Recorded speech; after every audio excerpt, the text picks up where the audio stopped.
सबको इंतजार था, खास तौर पर बीजेपी को और चुनाव आयुक्त को, कि भैया राहुल गांधी कौन सा हाइड्रोजन बम फोड़ने जा रहे हैं।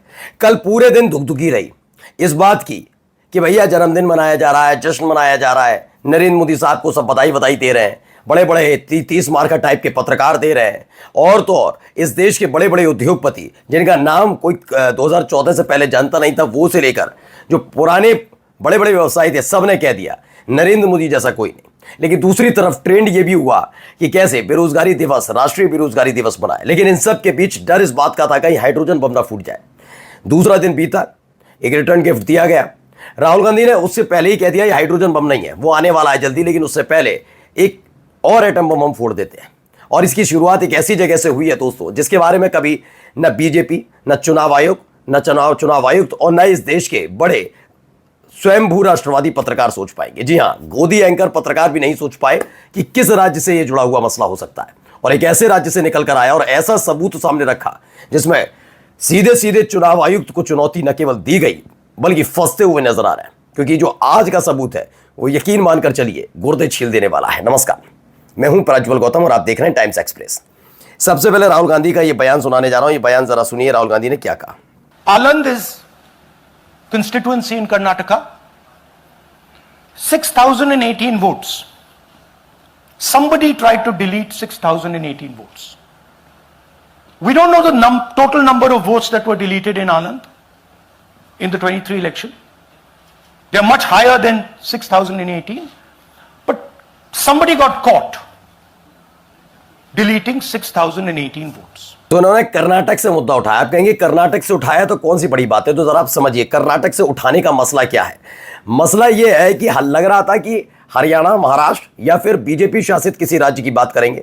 डर इस बात का भी था कि वाराणसी वाला कोई खेला ना खुल जाए या खेल दिया जाए, लेकिन किसी को पता ही नहीं था कि कर्नाटक का मसला हो सकता है। अब कर्नाटक क्यों बार बार मैं कह रहा हूं, क्योंकि जब पूछा गया तो बीजेपी के वाचाल प्रवक्ता और तो और चुनाव आयुक्त से लेकर बीजेपी के इशारों पर काम करने वाले इस देश के पत्रकार और एंकर ये कहते रहे कि आपको ईवीएम में आपको वोट चोरी तब नजर नहीं आती, वहां नजर नहीं आती जहां से आप सांसद हैं, आपकी पार्टी की सरकार जिस राज्य में, लेकिन बीजेपी शासित राज्य में नजर आती है। तो भैया कर्नाटक में कांग्रेस की सरकार है। तो उन्होंने बताया कर्नाटक के आनंद में इस तरीके से 6,018 वोट काट दिए गए। बताया है कि 6,018 वोट डिलीट किए गए। 2023 के चुनाव से पहले ये कितने काटे गए थे ये पता नहीं है, लेकिन फिलहाल 6,018 वोट हटा दिए गए। ये एक बड़ा सवाल निकल कर आया। यही नहीं, इस दौरान उन्होंने जो किया वो जरा समझिए इस वीडियो के जरिए कि कैसे लोगों को बुलाया और उन्होंने बोलना शुरू किया तो हालत खराब हो गई। जरा सुनिए। ನಾನು ಸರ್ಸಂಬ ಗ್ರಾಮದಲ್ಲಿ ನನಗೆ ನಾಲೆಜ್ ಇಲ್ಲದೆ ನನ್ನ ಹೆಸರು ಮೇಲೆ 9 ಜನರ ಲಿಸ್ಟನ್ನು ಡಿಲೀಟ್ ಮಾಡಿದ್ದಾರೆ।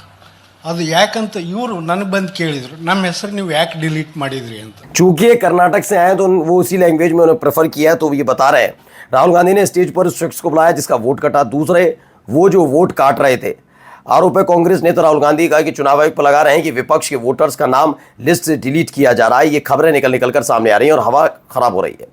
वहीं कर्नाटक में जिसका वोट काटा गया, गोविंद प्रताप लिखते हैं, जिसके नाम पर आवेदन देकर वोट डिलीट करवाए गए दोनों। राहुल गांधी ने दोनों को मंच पर बुलवा लिया। खेल किसने किया और दोनों को पता ही नहीं, उनको यही नहीं मालूम। जिसका वोट कटा उन्होंने पूछा तो उन्होंने कहा कि आपके पड़ोसी ने जाकर आवेदन दिया था तो हमने वोट काटा, कि आप हो ही नहीं है, ये है, झूठा है, मक्कारी टाइप का जो भी है। जब उसको ही बुला लिया कि भैया तुमने ऐसा क्यों किया, मैंने कब किया। तो सोचिए कैसे झूठे आवेदन के नाम पर ये खेल खेला जा रहा है। ये राहुल गांधी ने आज मंच पे बोला। लेकिन मसला सिर्फ ये नहीं है, अभी रुको जाइएगा, क्योंकि जो खेल हुआ है वो वाकई बहुत तगड़ा है। तगड़ा क्या है, पहले देखिए राहुल गांधी ने क्या वर्ड बोला है, जरा सुन लीजिए। अच्छा, एक इंटरेस्टिंग बात आई है जो मैं आपको बताना चाहता हूं कि इलेक्शन कमीशन के अंदर से हमें मदद मिलनी शुरू हो गई है।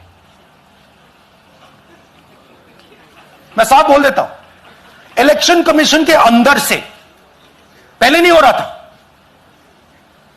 अब इलेक्शन कमीशन के अंदर से इंफॉर्मेशन आ रही है। यह रुकेगा नहीं। इलेक्शन कमीशन के अंदर से अगर कोई जानकारी आप तक पहुंच रही है तो कितनी सटीक होगी आप खुद भी समझ सकते हैं। आगे देखिए खेल क्या बताया गया। यह भी है इसमें खेल, देखिए नया खेल इसमें जो आया सीआईडी वाला यह है कि कर्नाटक सीआईडी ने फाइल की थी एफआईआर और तकरीबन 18 लेटर 18 महीने में चुनाव आयोग को भेजे। उनको बताया गड़बड़ी हो रही है, तमाम चीजें हो रही हैं। ये पूरा उन्होंने बताया कि कैसे कर्नाटक की सीआईडी ने 18 पत्र लिखे 18 महीने में, asking for information but CI is not sharing. उन्होंने कुछ शेयर ही नहीं किया। चुनाव में गड़बड़ी को लेकर कर्नाटक सीआईडी ने बेहद संगीन आरोप लगाए। चुनाव आयोग को इन आरोप के जवाब देने चाहिए, अन्यथा शक के घेरे में आयोग के अफसर ही आएंगे। सवाल यह भी है कि क्या कोई सिंडिकेट पूरे देश में इस तरह वोट की जालसाजी कर रहा है। अब कर्नाटक सीआईडी ने मसला उठा दिया है। उन्होंने कहा कि हमने एक नहीं, दो नहीं, हमने 18, जी हाँ 18 लेटर्स लिखे पिछले 18 महीने में कि ये ना कोई जानकारी शेयर की गई, ना कोई हमसे सहयोग किया गया। यानी चुनाव आयोग और चुनाव आयुक्त मिलकर खेल क्या कर रहे हैं आप समझते जाइए। यह भी एक जांच एजेंसी का मसला है। यह संवैधानिक संस्था है तो सीआईडी भी एक संवैधानिक संस्था है, और वो संवैधानिक संस्था एक जांच एजेंसी कह रही है कि हम लगातार चुनाव आयोग से कहते रहे ये शिकायतें हैं, इस पर हमें डेटा शेयर की जिससे पता लगाया जाए ये खेल कहाँ हो रहा है। लेकिन चुनाव आयोग को इतनी फिक्र नहीं पड़ी। वो राजेश खन्ना की, पुराने वाले वो सस्ते गाले बने हुए थे, और ये नए वाले राजेश खन्ना की फिल्म देखने में व्यस्त है। वो राजेश खन्ना की फिल्म देखते हैं, फिर अमीरी गरीब का फर्क बताते हैं कि इस देश की कितनी ऐसी जनता है जो सड़क पर सोती है और उसका पता क्या है, शून्य। जो किसी दुकान के सामने सोता है तो उसका शून्य शून्य शून्य, वो कहीं फुटपाथ पर सो जाए तो शून्य शून्य शून्य शून्य शून्य। तो ये जानकारी इस देश के चुनाव आयुक्त ज्ञानेश कुमार ने दी है। ठीक है, आइए अगली देखिए। अगली जो खबर इन्होंने बताई है कर्नाटक के आनंद को लेकर, जो उन्होंने खुलासा किया, उसके बाद कई तरह के सवाल भी वहां पर उठ रहे हैं। एक पत्रकार ने जो सवाल किया उसको भी लेकर देखिए क्या कहा राहुल गांधी ने। आपने कहा सर कि आपके पास पुख्ता सबूत है, ब्लैक एंड व्हाइट सबूत है, तो क्या अगर ईसीआई अभी जवाब नहीं देती है तो कोर्ट का रुख करेंगे, ये ऑप्शन है आपके पास, जाएंगे? देखिए, मैंने कहा कि मेरा काम as opposition leader normal situation में मेरा काम ऑपोजिशन का रोल है, सरकार पे प्रेशर डालने का रोल है। मेरा काम हिंदुस्तान के लोकतंत्र को बचाने का नहीं है। तो बिल्कुल ये सवाल भी बिल्कुल सही है।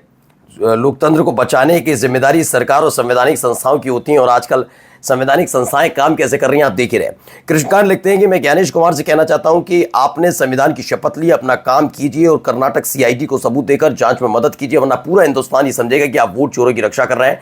ये राहुल गांधी ने कहा है। देखिए, संवैधानिक संस्थाएं जब संवैधानिक संस्थाओं पर सवाल उठाती हैं तो ये सवाल उठना लाजमी है कि कौन सच है कौन झूठ है। मेरा चैनल किसी भी तरीके से किसी भी संवैधानिक संस्था या राहुल गांधी के दावों को सच साबित करने के लिए नहीं आया। दरअसल यह है कि अगर नेता प्रतिपक्ष इतने गंभीर आरोप लगा रहे हैं तो चुनाव आयोग को गंभीरता दिखानी चाहिए, चुनाव आयुक्त को भी गंभीरता दिखानी चाहिए। सब पूरा देश देख रहा है कि आपकी नियुक्ति कैसे हुई, कैसे उस नियुक्ति में सदस्यों का फेरबदल किया गया, और उसके बाद आपकी नियुक्ति हुई। मैं समझ सकता हूं कि आप किसके कृपा पात्र हैं, और कृपा पात्र होने के नाते आपकी जिम्मेदारी चुनाव आयोग को या फिर लोकतंत्र को बचाने से ज़्यादा किसको बचाने की हो सकती है। ये होता है, ये नॉर्मलाइज होती है चीज़ें। लेकिन जब सवाल उठेंगे तो पूछे भी जाएंगे, क्या आपने जांच की एक बार भी कोशिश की? नहीं। आप तो राजेश खन्ना के डायलॉग याद करिए। नमस्कार।